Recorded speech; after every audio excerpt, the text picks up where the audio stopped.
Ayda bir kahve içerik. Gel Ayşe. Kahve içmeye.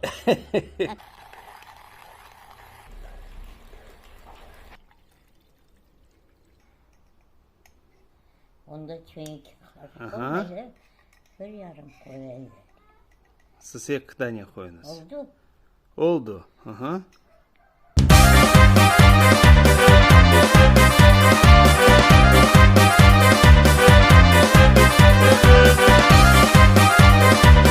Hayırlı sabırlar.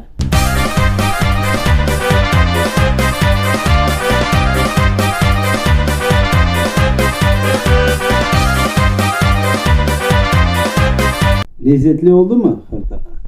Yaşasın Хави. Очень даже. Sağ ol. Afiyetler olsun. Если Хави мешает работе, бросай работу. Ha.